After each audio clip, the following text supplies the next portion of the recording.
Dimulai dari sini, saya merasa bahwa sukses bukan lagi cuma sekedar angan-angan. Dimulai dari sini, saya mulai bertemu dan mempelajari ilmu ekonomi dan bisnis dari dosen-dosen yang profesional dan dosen-dosen yang benar-benar ahli di bidang ekonomi dan bisnis. Dimulai dari sini, saya diajarkan bagaimana menjadi seorang pebisnis yang handal dan terampil. Dimulai dari sini, saya mulai mengerti bagaimana merencanakan sebuah plan agar dapat direalisasikan dengan baik. Kegiatan kemahasiswaan memupuk percaya diri saya, sehingga menjadi bekal saya dalam berkarya di dunia kerja. Pendidikan di sini sangat berkualitas, mulai dari dosen, fasilitas pembelajaran, tidak heran akreditasinya bagus.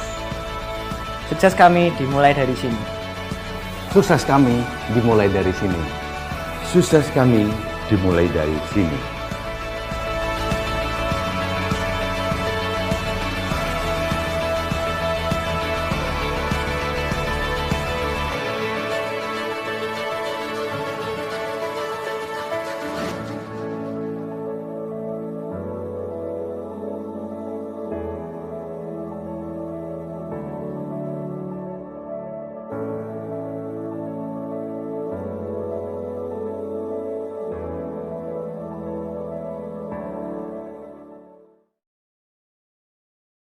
Assalamualaikum warahmatullahi wabarakatuh. Perkenalkan, nama saya Triwahyuni dengan NIM 180525210188. Di sini saya akan memberikan video edukasi mengenai mata kuliah audit bank yang diampu oleh Pak Arif Himawan Dwi Nugroho, SE, AK, MM, CA, CPA. Adapun tujuan dari pembuatan edukasi ini adalah untuk pemenuhan tugas ujian tengah semester audit bank Universitas Tikubang Semarang periode 2020-2021. Jadi, di sini saya akan membahas 6 materi yang akan dibahas pada video edukasi ini. Yang pertama adalah permasalahan bank, yang kedua fungsi dan peran SKAI atau Satuan Kerja Audit Intern, yang ketiga yaitu definisi dari manajemen resiko, yang keempat yaitu jenis-jenis resiko, yang kelima yaitu adalah ruang lingkup manajemen resiko, dan yang keenam yaitu sistem pengendalian. Pasti pada banyak kan yang belum paham sama materi-materi yang akan saya bahas. Nah, video edukasi ini akan mengajarkan kita dan menambah ilmu pengetahuan bagi kita agar kita semua memahami fungsi dan peran dari Satuan Kerja Audit Intern atau SKAI dan permasalahan bank yang ada, serta manajemen resiko yang akan dihadapi oleh bank dan bagaimana sistem pengendalian dari bank tersebut. Nah, jadi pada pembahasan yang akan saya bahas pada video edukasi ini adalah terkait mengenai permasalahan bank. Nah, permasalahan bank itu timbul karena industri perbankan di Indonesia sangat berkembang dengan pesat, sehingga menghadapi beberapa permasalahan perbankan yang ada. Nah, permasalahan-permasalahan itu biasanya timbul karena banyaknya produk dan jasa yang ditawarkan oleh berbagai bank, sehingga menyebabkan persaingan yang tidak sehat antar bank. Oleh karena itu, diperlukan pengendalian intern untuk yang tujuannya untuk menyehatkan dunia perbankan itu sendiri dan memberikan kontribusi pada perekonomian nasional. Nah, beberapa permasalahan yang akan timbul oleh perbankan akan saya jelaskan pada slide selanjutnya. Di di sini saya akan menjelaskan beberapa masalah perbankan, yaitu di sini saya mengambil 6 contoh, yaitu pertama, dunia perbankan merupakan industri yang dinamis. Nah, dunia perbankan merupakan industri yang dinamis. Hal ini tercermin dari pesatnya perkembangan berbagai produk dan jasa bank dalam waktu relatif singkat pelayanan. Selain itu, sifat operasi dunia perbankan adalah global exposure. Sebagai lembaga perantara di bidang jasa keuangan, walaupun bank beroperasi lokal, namun mempunyai kaitan transaksi keuangan langsung ke pasar internasional. Sehingga dalam hubungan ini, bank sangat rentan terhadap keadaan ekonomi moneter di dalam luar negeri.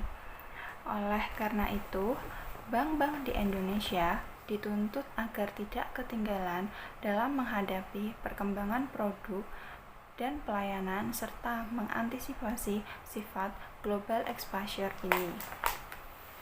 Contoh permasalahan perbankan yang kedua yaitu mengenai persaingan antar bank. Persaingan antar bank yang menajam yang mengakibatkan persaingan dalam merebut nasabah maupun merebut dana maupun debitur yang baik-baik. Hal ini menjerumus pada persaingan yang tidak sehat. Hal ini tercermin dan tampak jelas. Misalnya, dari tidak terefleksi dengan benar tingkat suku bunga di counter bank dengan yang sebenarnya diberikan kepada nasabah. Misalnya, adalah suatu hal yang biasa bila tingkat bunga deposito bisa ditawar. Bahkan, walaupun sifat deposito berjangka terikat oleh waktu, pencairan dengan mudah bisa dilakukan bila si nasabah membutuhkannya. Tindakan yang semata-mata demi persaingan ini pada akhirnya, bila ternyata jumlahnya cukup besar, akan menyulitkan bank dalam mengatur likuiditasnya. Nah, selanjutnya yang akan saya bahas mengenai contoh permasalahan perbankan. Nah, permasalahan perbankan yang ketiga ini terkait dengan bidang perkreditan. Di bidang perkreditan, hal yang paling mencolok adalah proyek-proyek yang baik potensi dan kredibilitasnya, sehingga tak heran bila bank-bank berlomba-lomba untuk membiayai suatu perusahaan bila berpindah-pindah dalam jangka waktu yang relatif singkat dengan harapan memperoleh kredit yang lebih besar untuk mendapat membiayai bisnisnya. Selanjutnya, saya akan membahas mengenai permasalahan perbankan yang keempat. Nah, permasalahan perbankan yang keempat ini terkait oleh penyaluran kredit. Penyaluran kredit bank seringkali dilakukan tanpa melalui prinsip-prinsip kredit yang sehat. Akibatnya, kualitas aktiva produktif menurun dan cadangan aktiva produktif yang harus disediakan tidak terpenuhi. Apa sih pengaruh yang terlihat jelas dengan adanya permasalahan perbankan ini? Nah, efek yang tampak jelas dari permasalahan perbankan ini adalah menurunnya tingkat kesehatan bank, sehingga nantinya kesehatan bank pada setiap tahunnya akan mengalami penurunan dan dapat mengganggu kegiatan operasional perbankan tersebut. Nah, selanjutnya saya akan membahas lagi mengenai permasalahan perbankan yang kelima, yaitu mengenai aspek ekspansif dalam pemberian kredit. Aspek ekspansif dalam pemberian kredit ini tak jarang yang kurang memperhatikan kemampuan untuk menghimpun dana masyarakat, sehingga dapat terjadinya mismatch antara dana yang disalurkan dengan dana yang berhasil dihimpun oleh bank. Selanjutnya, pemberian kredit bank menggunakan dana yang berasal dari antar bank Nah, kondisi ini di mana bank satu meminjam dana dari bank lain guna memberikan kredit kepada nasabah. Kondisi ini akan sangat membahayakan. Kenapa membahayakan? Karena dalam kondisi uang yang ketat, bank-bank seperti ini akan dapat mengalami kesulitan untuk dalam bidang likuiditasnya. Nah, contoh permasalahan perbankan yang terakhir atau yang keenam, saya mengambil contohnya yaitu mengenai batas maksimum pemberian kredit atau yang biasa disebut dengan BMPK. Nah, BMPK sendiri atau batas maksimum pemberian kredit adalah batas maksimum penyediaan dana yang diperkenankan untuk dilakukan oleh bank kepada peminjam atau sekelompok peminjam tertentu. Penyediaan dana adalah penyediaan fasilitas kredit, surat berharga, penempatan antar bank, penyertaan, dan transaksi rekening administratif. Nah, dalam permasalahan BMPK ini, manajemen bank seringkali mengalami kesulitan dalam mengendalikan keinginan dari pihak pemilik bank atau para pemegang saham untuk ikut campur dalam kegiatan bank. Beberapa bank juga sulit untuk melaksanakan keharusan memenuhi syarat permodalan bank seperti yang ditetapkan oleh Bank Indonesia atau BI. Padahal, ketetapan tingkat permodalan yang harus dipenuhi oleh bank-bank umum tersebut semata-mata untuk membuat bank mampu bersaing dengan bank yang lainnya. Nah, sebelum saya membahas mengenai permasalahan yang kedua, yaitu terkait fungsi dan peran SKAI atau Satuan Kerja Audit Intern, ada baiknya kita mengetahui dulu apa itu SKAI atau Satuan Kerja Audit Intern. Nah, di sini saya akan menjelaskan apa itu SKAI atau Satuan Kerja Audit Intern.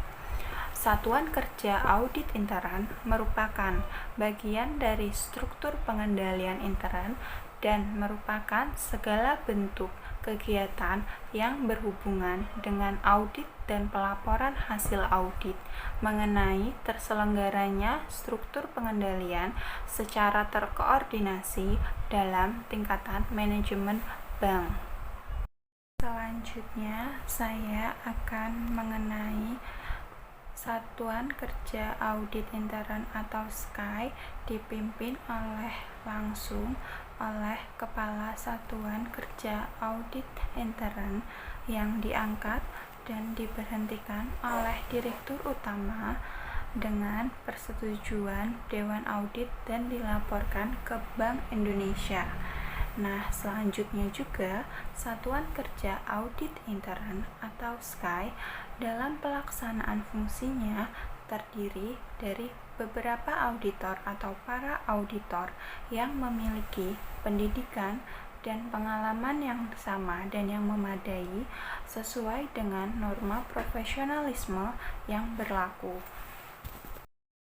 Jadi, setelah kita memahami apa itu SKAI atau Satuan Kerja Audit Intern dan SKAI yang dipimpin oleh Kepala Satuan Kerja Audit Intern dan SKAI itu terdiri oleh siapa saja.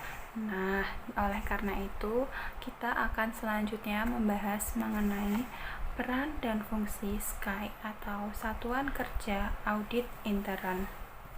Nah, pada slide ini saya akan menjelaskan mengenai peran SKAI atau Satuan Kerja Audit Intern sebagai konsultan.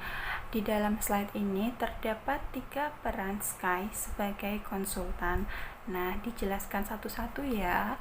Jadi, yang pertama yaitu Sky harus berusaha agar dapat berperan sebagai konsultan bagi pihak intern yang membutuhkan.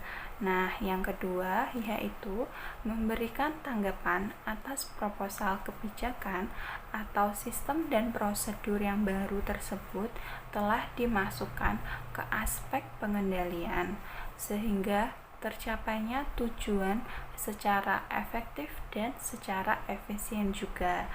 Yang terakhir atau yang ketiga yaitu auditor juga melakukan review terhadap sistem dan prosedur yang digunakan pada suatu perusahaan agar tercapainya tujuan secara efektif dan efisien. Selanjutnya, setelah kita mengetahui apa itu Satuan Kerja Audit Intern atau SKAI, dan kita juga mengetahui SKAI itu dipimpin oleh siapa, dan kita mengetahui Satuan Kerja Audit Intern terdiri atas siapa saja, dan setelah itu juga kita sudah mengetahui SKAI itu memiliki peran sebagai konsultan ada 3. Nah, selanjutnya di sini saya akan menjelaskan mengenai fungsi Satuan Kerja Audit Intern. Nah, fungsi Satuan Kerja Audit Intern sendiri di sini terdiri dari 4, yaitu yang pertama membantu Direktur Utama dan Dewan Audit dengan menjabarkan secara operasional perencanaan, pelaksanaan, dan pemantauan atas hasil audit. Yang kedua yaitu auditor intern mewakili pandangan dan kepentingan profesinya dengan membuat analisis dan penilaian di bidang keuangan, akuntansi, operasional, dan kegiatan lainnya melalui pemeriksaan secara dan pemantauan secara serta memberikan saran perbaikan dan informasi yang objektif tentang kegiatan yang direview kepada semua tingkatan manajemen.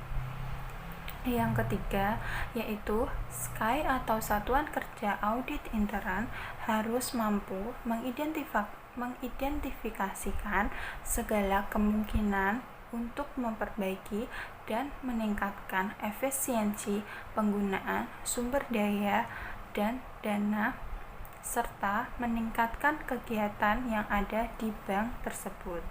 Dan yang terakhir atau yang keempat, SKAI atau Satuan Kerja Audit Intern diharapkan dapat mendorong lahirnya bank-bank yang sehat sehingga kualitas sumber daya SKAI atau Satuan Kerja Audit Intern harus sepadan dengan tuntutan tersebut, di mana tuntutan tersebut membuat SKAI harus memiliki pendidikan dan profesionalisme yang sesuai dengan norma-norma SKAI.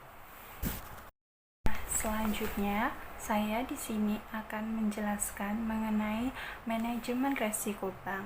Dalam penjelasan ini, selanjutnya juga saya akan menjelaskan mengenai jenis-jenis resiko atau ruang lingkup manajemen resiko. Nah, sebelum kita menjelaskan mengenai manajemen resiko lebih lanjut, ada baiknya nanti kita akan membahas mengenai apa itu resiko dan apa itu manajemen resiko. Nah, jadi pada kesempatan ini saya akan menjelaskan mengenai resiko dan manajemen resiko. Jadi, pasti untuk memahami materi resiko dan manajemen resiko kita harus paham dulu apa itu resiko dan apa itu manajemen resiko. Nah, menurut Bank Indonesia, risiko adalah potensi kerugian akibat terjadinya peristiwa tertentu. Risiko dalam perbankan merupakan suatu kejadian potensial baik yang dapat diperkirakan yang berdampak negatif terhadap pendapatan dan permodalan bank. Resiko juga dapat dianggap sebagai kendala atau penghambat pencapaian suatu tujuan. Dengan kata lain, resiko adalah kemungkinan yang berpotensi memberi dampak negatif kepada sasaran yang ingin dicapai. Setelah paham apa itu resiko, selanjutnya kita akan membahas mengenai manajemen resiko.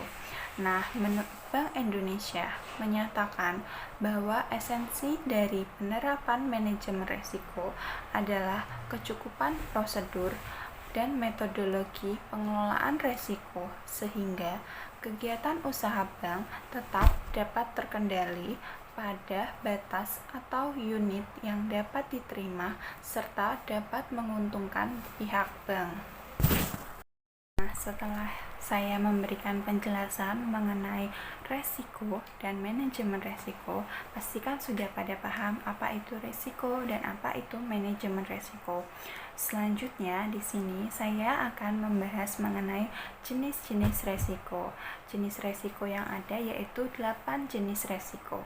Yang pertama yaitu resiko kredit, yang kedua yaitu resiko pasar, dan yang ketiga yaitu risiko likuiditas, yang keempat yaitu risiko operasional, yang kelima yaitu resiko hukum, yang keenam yaitu resiko reputasi, dan yang ketujuh yaitu resiko strategis, dan yang terakhir atau yang kedelapan yaitu tentang resiko kepatuhan. Di sini saya akan menjelaskan mengenai pengertian-pengertian dari 8 jenis resiko tersebut. Nah, pengertian jenis resiko pertama yang akan saya bahas yaitu mengenai resiko kredit. Resiko kredit adalah resiko akibat kegagalan debitur dan atau pihak lain dalam memenuhi kewajiban kepada bank. Resiko kredit dapat bersumber dari berbagai aktivitas fungsional bank seperti perkreditan atau penyediaan dana, aktivitas treasury dan investasi, atau pembiayaan perdagangan yang tercatat baik dalam banking book maupun trading book. Nah, yang kedua, di sini juga saya akan menjelaskan mengenai resiko pasar. Resiko pasar adalah resiko pada posisi neraca dan rekening administratif, termasuk transaksi derivatif, akibat perubahan secara keseluruhan dari kondisi pasar, termasuk resiko perubahan harga option. Resiko pasar juga dapat meliputi antara lain resiko suku bunga, resiko nilai tukar, dan resiko komoditas, dan resiko ekuitas. Dan yang ketiga yaitu mengenai resiko likuiditas. Resiko likuiditas sendiri memiliki pengertian resiko akibat ketidakmampuan bank untuk memenuhi kewajiban yang jatuh tempo dari sumber pendanaan arus kas dan atau dari aset liquid berkualitas tinggi yang dapat diagungkan tanpa mengganggu aktivitas dan kondisi keuangan bank. Resiko likuiditas dikategorikan sebagai berikut. Jadi, resiko likuiditas dikategorikan menjadi dua, yaitu resiko likuiditas pasar dan resiko likuiditas pendanaan. Dan yang keempat yaitu resiko operasional. Jadi, resiko operasional adalah resiko akibat ketidakcukupan dan atau tidak berfungsinya proses internal, kesalahan manusia, kegagalan sistem, dan atau adanya kejadian eksternal yang mempengaruhi operasional dari bank itu sendiri.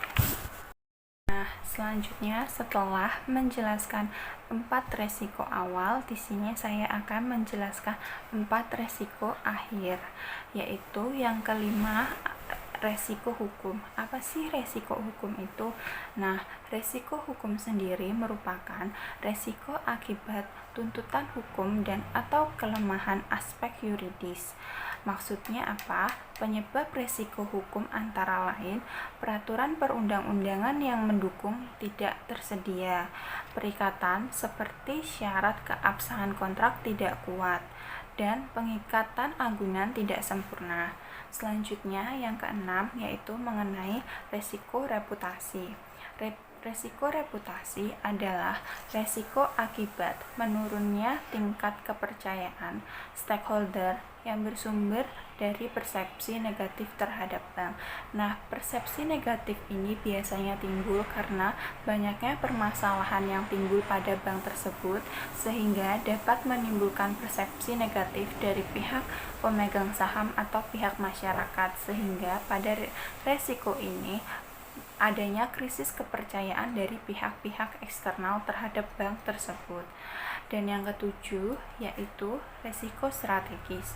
Nah, resiko strategis sendiri adalah resiko akibat ketidaktepatan dalam pengambilan dan atau pelaksanaan suatu keputusan strategis serta kegagalan dalam menutup lingkungan bisnis bank tersebut. Nah, selanjutnya yang terakhir atau yang kedelapan merupakan resiko kepatuhan. Resiko kepatuhan sendiri adalah resiko akibat bank tidak mematuhi dan atau tidak melaksanakan peraturan perundang-undangan dan ketentuan yang berlaku. Antara lain seperti ketentuan kewajiban pemenuhan modal minimum atau KPMM dan kualitas aktiva produktif, pembentukan penyusupan aktiva produktif atau yang biasa disingkat menjadi PPAP. Yang ketiga yaitu batas maksimum pemberian kredit atau BMPK. Yang terakhir yaitu resiko pasar terkait dengan ketentuan posisi devisa neto atau PDN, yaitu lagi resiko strategis terkait dengan ketentuan rencana kerja anggaran atau RKATA yang RKATA bank, dan resiko yang lain terkait dengan ketentuan-ketentuan tertentu dari suatu bank tersebut.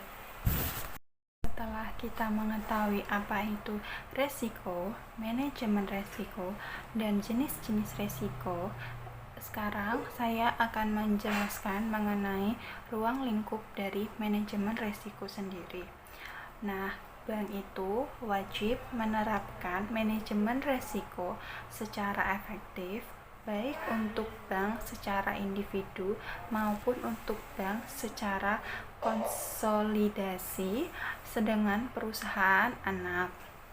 Penerapan manajemen risiko paling sedikit mencakup mengenai yang pertama yaitu pengawasan aktif direksi dan dewan komisaris, yang kedua yaitu kecukupan kebijakan dan prosedur manajemen risiko serta penetapan limit risiko, dan yang ketiga yaitu terkait kecukupan proses identifikasi, pengukuran, pemantauan, dan pengendalian risiko serta sistem informasi manajemen risiko. Dan yang keempat atau yang terakhir yaitu sistem pengendalian intern yang menyeluruh. Selanjutnya yang akan saya bahas pada bab ini adalah mengenai sistem pengendalian.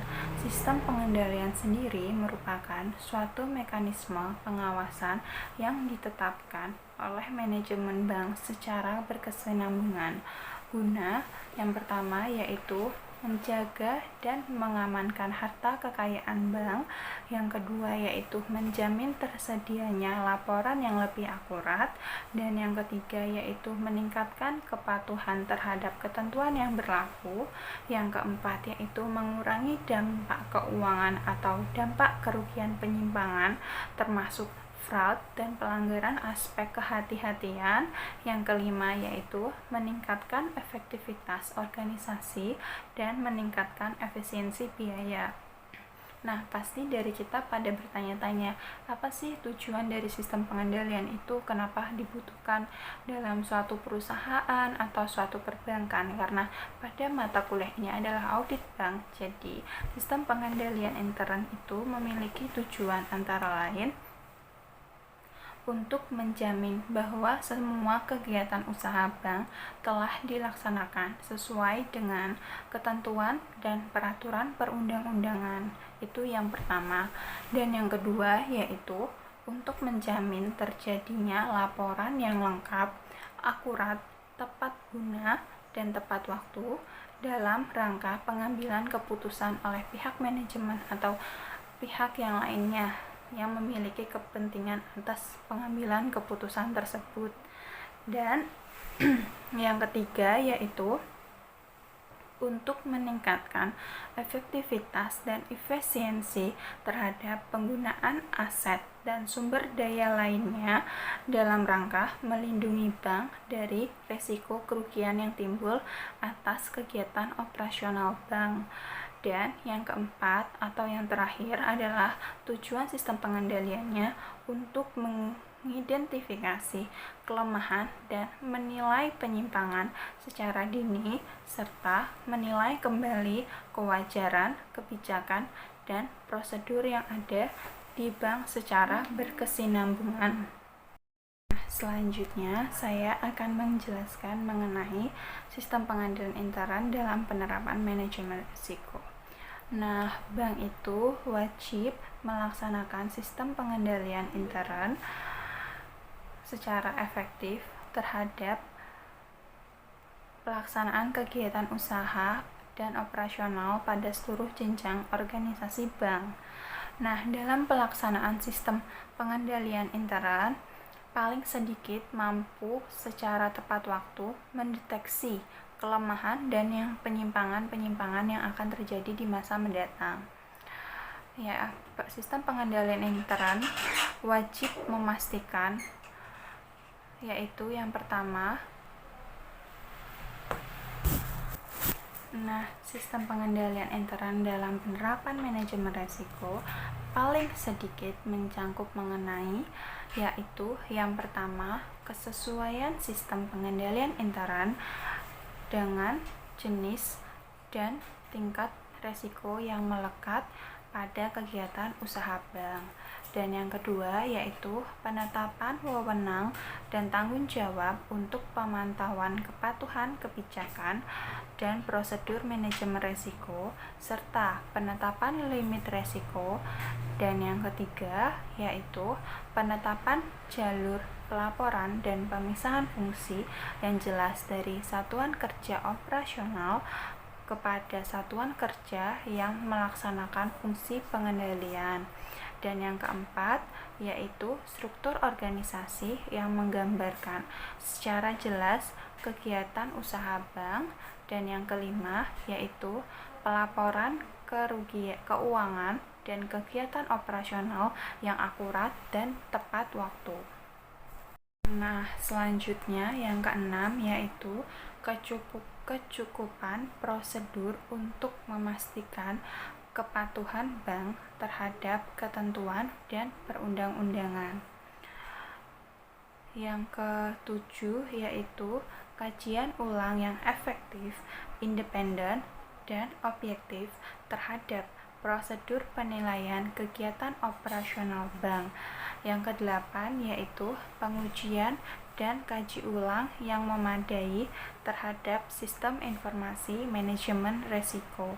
Dan yang kesembilan yaitu dokumentasi secara lengkap dan memadai terhadap prosedur operasional, cakupan, dan temuan audit, serta tanggapan pengurus bank berdasarkan hasil audit. Dan yang ke-10 atau yang terakhir yaitu verifikasi dan kaji ulang secara berkala dan berkesinambungan terhadap penanganan kelemahan bank yang bersifat material dan tindakan penggunaan pengurus bank untuk memperbaiki penyimpangan yang terjadi. Yang kedua yaitu terkait penilaian terhadap sistem pengendalian intern dalam penerapan manajemen risiko wajib dilakukan oleh satuan kerja audit intern. Selanjutnya, dalam rangka pelaksanaan proses dan sistem manajemen risiko yang efektif, bank wajib membentuk yaitu yang pertama komite manajemen risiko dan yang kedua yaitu satuan kerja manajemen risiko. Nah, pada kali ini saya akan menjelaskan mengenai komite manajemen risiko dan satuan kerja manajemen resiko. Namun yang pertama kali akan saya jelaskan di sini yaitu terkait komite manajemen resiko. Pastikan pada bertanya-tanya tadi sudah ada satuan kerja audit intern yang terdiri dari para auditor yang memiliki kemampuan atau pendidikan yang sama secara profesionalismenya. Nah, kalau komite manajemen resiko paling sedikit harus terdiri atas mayoritas direksi dan pejabat eksekutif yang terkait. Nah, jadi bisa dilihat ya perbedaan antara satuan kerja audit intern dengan komite manajemen resiko. Jangan sampai salah. Nah, pada kali ini saya akan menjelaskan juga terkait wewenang dan tanggung jawab komite manajemen resiko adalah memberikan rekomendasi kepada direktur utama yang paling sedikit mencangkup, yaitu yang pertama, penyusunan kebijakan, strategi, dan pedoman penerapan manajemen resiko. Dan yang kedua, yaitu terkait perbaikan atau penyempurnaan pelaksanaan manajemen resiko berdasarkan hasil evaluasi pelaksanaan dari manajemen resiko sendiri. Dan yang terakhir atau yang ketiga, yaitu penetapan hal-hal yang terkait dengan keputusan bisnis yang menyimpang dari prosedur normal. Selanjutnya, setelah menjelaskan mengenai komite manajemen resiko dan sebelumnya juga saya menjelaskan mengenai satuan kerja audit intern. Di sini yang ketiga yang akan saya jelaskan adalah mengenai satuan kerja manajemen resiko. Nah, satuan kerja manajemen resiko harus independen terhadap satuan kerja operasional atau risk taking unit dan terhadap satuan kerja yang melaksanakan fungsi pengendalian intern. Satuan kerja manajemen resiko sebagaimana bertanggung jawab langsung kepada direktur utama atau kepada direktur yang ditugaskan secara khusus. Struktur organisasi satuan kerja manajemen resiko juga risiko bank juga disesuaikan dengan ukuran dan kompleksitas usaha bank serta resiko yang melekat pada bank. Nah, jadi satuan kerja manajemen resiko bank ini disesuaikan oleh kompleksitas dari bank tersebut. Jadi, tidak semua atau tidak setiap bank memiliki satuan kerja manajemen resiko yang sama. Karena dari pengertiannya sendiri, satuan kerja manajemen resiko disesuaikan dengan kompleksitas atau ukuran dari suatu bank itu sendiri. Nah, selanjutnya di sini saya akan menjelaskan mengenai wewenang dan tanggung jawab satuan kerja manajemen resiko. Nah, wewenang dan tanggung jawab satuan kerja manajemen resiko ini terdapat 8. Yang pertama yaitu pemantauan pelaksanaan strategi manajemen bank yang telah disetujui oleh direksi, dan yang kedua yaitu pemantauan posisi risiko secara keseluruhan per jenis risiko dan per jenis aktivitas fungsional serta melakukan stress testing, dan yang ketiga atau kajian ulang secara berkala terhadap proses manajemen risiko. Dan yang keempat yaitu mengenai pengkajian usulan aktivitas dan atau produk baru. Nah, yang kelima yaitu evaluasi terhadap akurasi model dan validitas data yang digunakan untuk mengukur resiko bagi bank yang menggunakan model untuk keperluan intern. Yang keenam yaitu memberikan rekomendasi kepada satuan kerja operasional dan atau kepada komite manajemen resiko sesuai kewenangan yang dimiliki. Dan yang ketujuh yaitu memberikan rekomendasi kepada satuan kerja operasional dan atau kepada komite manajemen resiko sesuai kewenangan yang dimiliki. Yang terakhir yaitu menyusun dan menyampaikan laporan profil resiko kepada direktur utama atau direktur yang ditugaskan secara khusus dan komite manajemen resiko secara berkala. Nah, dari sekian tadi saya sudah menjelaskan mengenai tiga kepengurusan yang ada di bank, yaitu yang pertama SKY atau Satuan Kerja Audit Intern, dan ada Komite Manajemen Resiko serta Satuan Kerja Manajemen Resiko. Nah, pada porsinya setiap pengurus tersebut memiliki tugas dan memiliki fungsi yang berbeda di bank. Ada yang disesuaikan atas oleh kapasitas atau ukuran dan konsolidasi yang ada pada bank, atau yang terakhir yaitu sesuai dengan seperti SKY. SKY harus ada mencakup minimal adanya terdiri atas para auditor yang memiliki pengetahuan dan pendidikan yang sama. Pada bab terakhir sebelum penutupan, di sini saya akan mereview ulang terkait penjelasan atau video edukasi yang tadi saya jelaskan.